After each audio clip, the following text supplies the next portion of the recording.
So whereas the show not tell technique of writing uses sensory details to create a more engaging mental image in the mind of your reader, there are other techniques you can use to expand upon your sentences in a personal narrative, or really any piece of creative writing.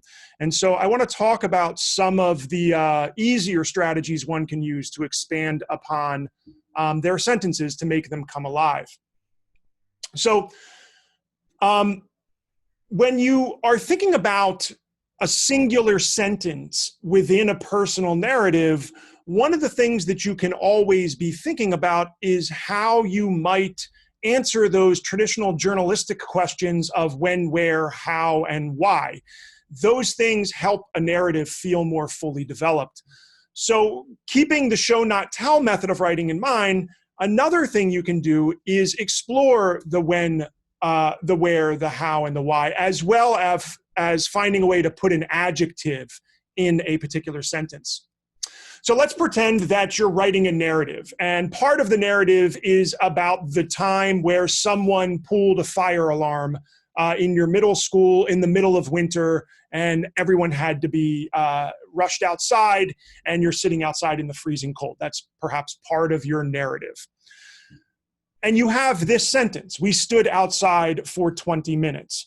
Now, the sentence is pretty straightforward, but you could expand upon it using things like adding an adjective where it might be appropriate, and then using the when, where, how, and why technique. So firstly, adjective. Well, what were those 20 minutes like, right? An adjective just describes. So think about an adjective somewhere in that sentence. We stood out. So instead of we stood outside for 20 minutes, you might end up with we stood outside for 20 miserable minutes. So now you've actually qualified what those minutes were for. Now you notice the difference between the show not tell technique and this, right? Show not tell is all about sensory details, but this sort of more traditional expansion upon sentences is interested in just making the sentence more fully engaging. So it really engenders of an image in your reader's mind, as well as a tone of what those, in this case, those minutes were like. Now let's go into the when, where, how, and why. So we stood outside for 20 miserable minutes, right? We added the adjective, but let's talk about when. When did you stand outside? So this morning we stood outside for 20 miserable minutes. So now you're starting to take this simple sentence and make it much more fully developed and more engaging to your reader by answering each of these questions. So you've added an adjective in terms of the miserableness of the 20 minutes. You've told us when, it was this morning. So now we have this morning, we stood outside for 20 miserable minutes. Well, where did you stand outside, right? In order to answer that question, you just can put in a location in the middle of the sentence.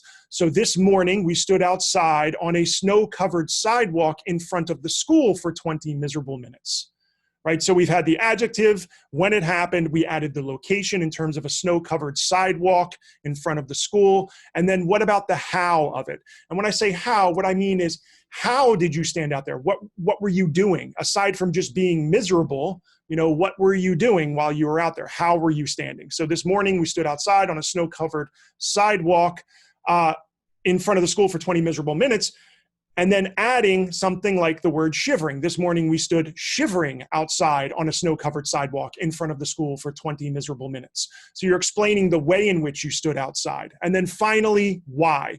Why are the students standing out in these in the snow-covered sidewalk shivering for 20 miserable minutes? And eventually we end up with something like this, the why of it. This morning we stood shivering outside on a snow-covered sidewalk in front of the school for 20 miserable minutes while the fire chief investigated the cause of the fire alarm.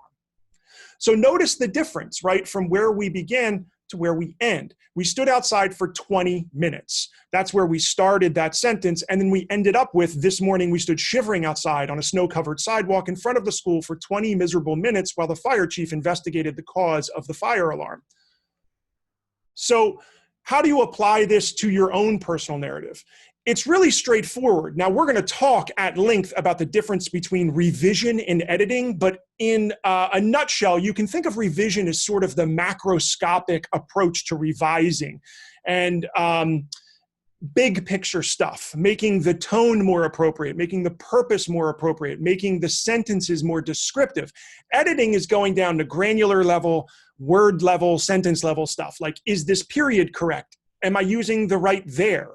Is this comma used correctly? Editing is the very final thing you do. Revision is where we spend the vast majority of our time. And that's rethinking the large things behind your essay, like the way in which the descriptions come across. So using this tool of expanding by finding a way to put in an adjective and then answering the when, the where, the how, and the why can take a sort of ordinary sentence and make it much more fully developed and more engaging. And you do that over and over again, and your entire narrative becomes more fully engaging. You can do this easily on your own essay. As a practice of self-revision, you can equally do it in a peer review setting as well. You can use this lens through which to view your peer partner's essay and offer these exact suggestions for editorial changes that they can make. So something to consider as you put together your final narrative.